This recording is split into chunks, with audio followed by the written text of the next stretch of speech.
Hello दोस्तों, नमस्कार। स्वागत है आपका आज की इस क्लास में, जहाँ पर हम लोग पढ़ने जा रहे हैं HTML का लिस्ट टैग के बारे में। हमने अभी तक की अपनी सारी क्लासों में बहुत सारे टैग यूज़ करके देखे हैं।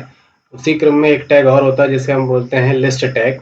इसको कैसे यूज़ करना है, क्या इसके फ़ायदे होते हैं, इन सारी चीज़ों को आज हम प्रैक्टिकल के साथ देखने वाले हैं। तो चलिए स्टार्ट करते हैं आज की इस क्लास को, जिसमें पढ़ने वाले हैं HTML का list tag.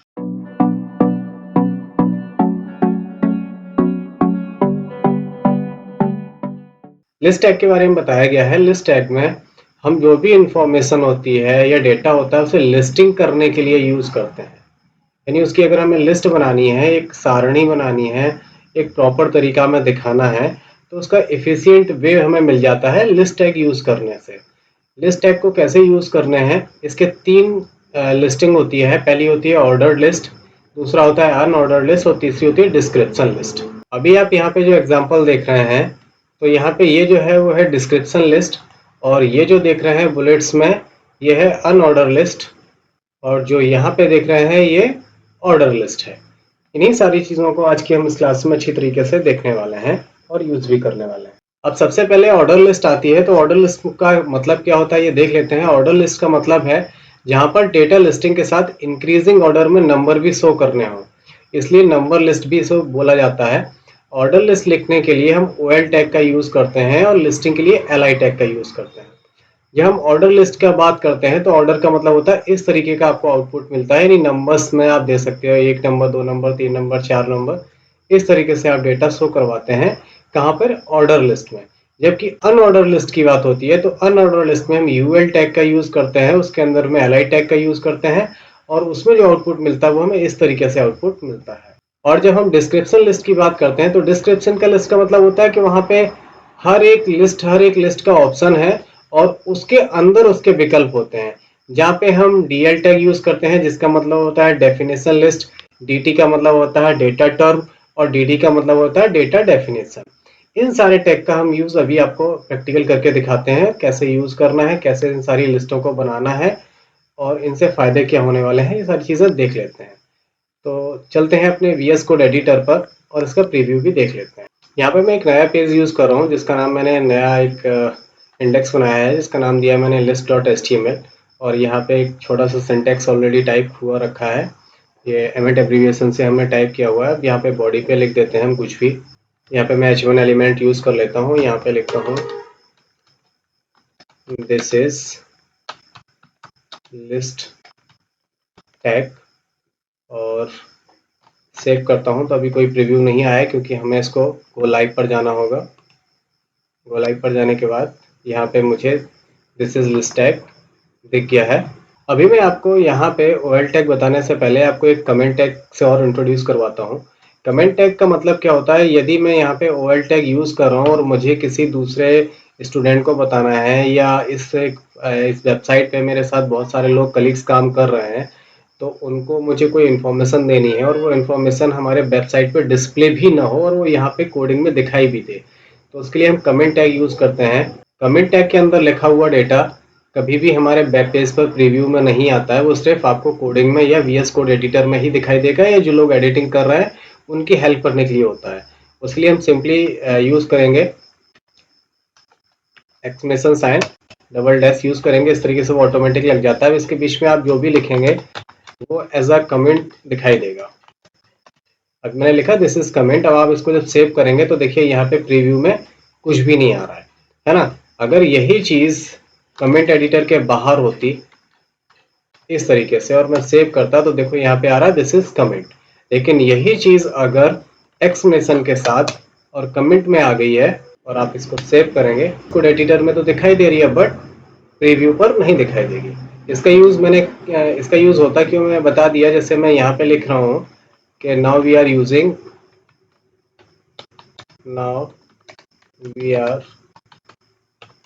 Using order list, ठीक है ना। अब यहाँ पे सेव कर देते हैं तो यहाँ पे नहीं दिखाई देगा, लेकिन जो भी इसका यूज करेगा उसे समझ में आ जाएगा कि we are creating order list, ठीक है ना। अब देख लेते हैं ऑर्डर लिस्ट बनाने के लिए हमने सबसे पहले OL टैग का यूज किया। OL को खोला। OL खोलने के बाद हमने उसके अंदर LI टैग यूज किया। LI टैग में मैं यहाँ पे कुछ लिख देता हूँ, जैसे मैंने अब OL के पहले मैं यहाँ पे एक चीज और लिख देता हूँ H1 H1 टैग यूज़ करता हूँ, MS ऑफिस, ठीक है ना। और यहाँ पर आके MS ऑफिस के सॉफ्टवेयर लिख देता हूँ, MS Word, MS Excel, MS PowerPoint, ठीक है ना। अब देखिए मैंने यहाँ पे OL टैग का यूज़ किया है, OL का मतलब ऑर्डर लिस्ट, और उसके अंदर LI टैग का यूज़ किया है ये।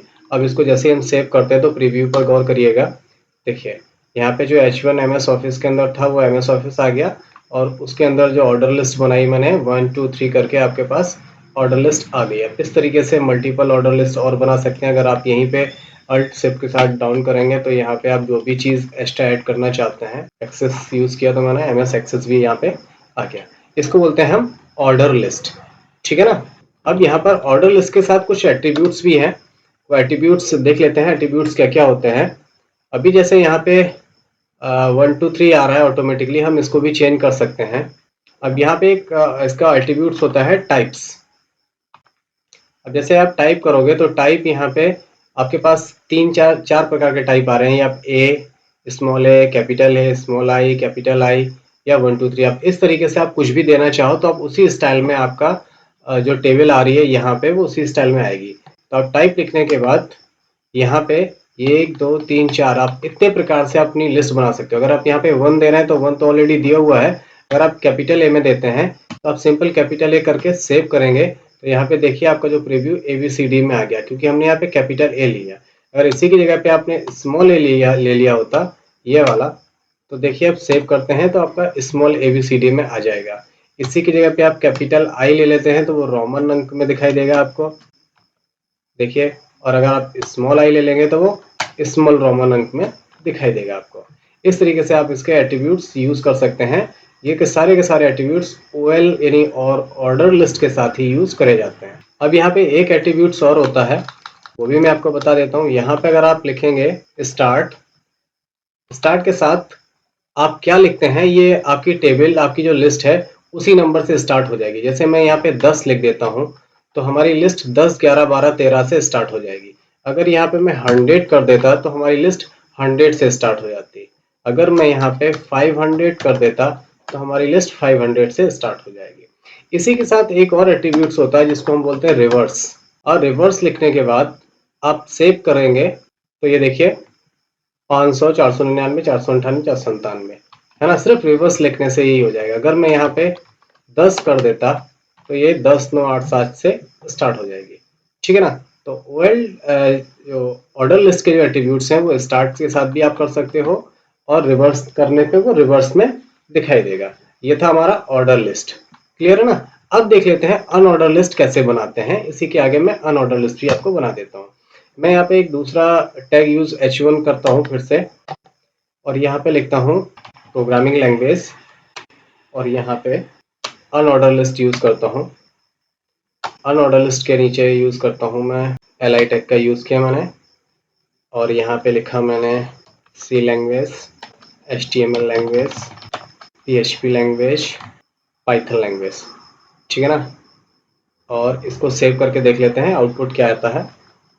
देखिए मैंने यहाँ पे यहाँ से मैंने अनऑर्डर लिस्ट बनाई है, और यहाँ से H1 का जो प्रीव्यू है वो ये दिख रहा है आपको, और इसके बाद अनऑर्डर लिस्ट का ये यहाँ तक बना हुआ है, और वो इस तरीके से आपको दिख रहा है। ये मैंने अनऑर्डर लिस्ट बना दी है, ठीक है ना।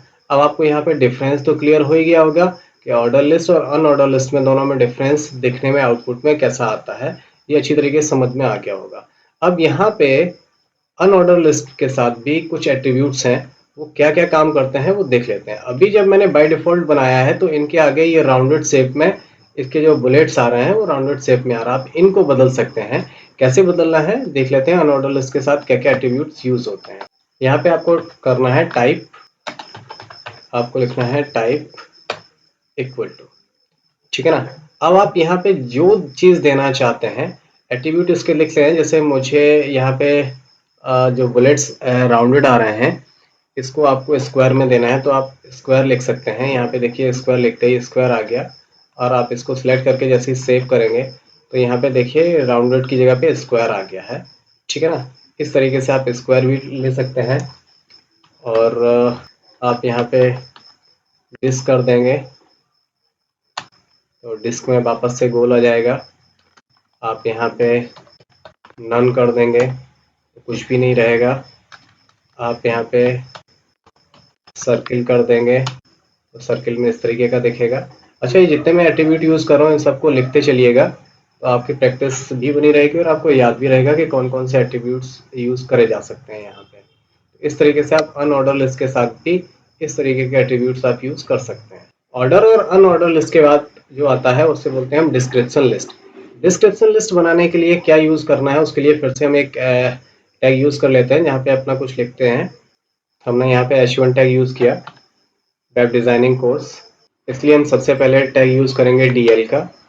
तो DL यूज़ किया, DL के अंदर DL तो हो गया डिस्क्रिप्शन लिस्ट।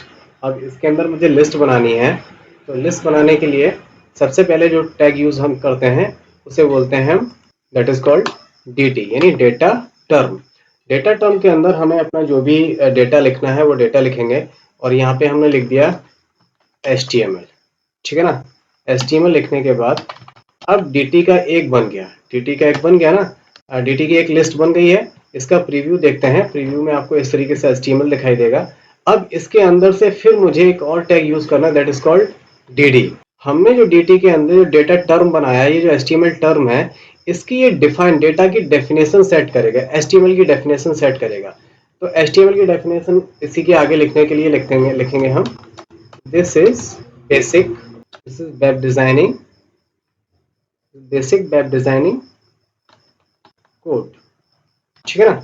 अब इसको हम सेव करते हैं, तो देखिए इस तरीके से HTML के अंदर ये चीज आएगी। अब इसके बाद मैं एक दूसरा सा DT यानी डेटा टेबल यूज कर डेटा टर्म्स यूज कर लेता हूँ।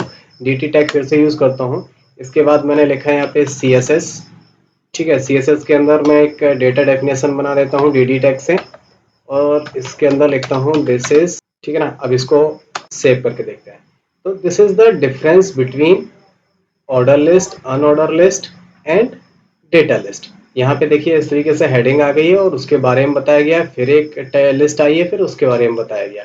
इसको बोलते हैं हम डिस्क्रिप्शन लिस्ट, ठीक है ना। क्लियर है, समझ में आ गया होगा आपको। यहाँ पे तीनों प्रकार की लिस्ट हमने आपको बता दी है।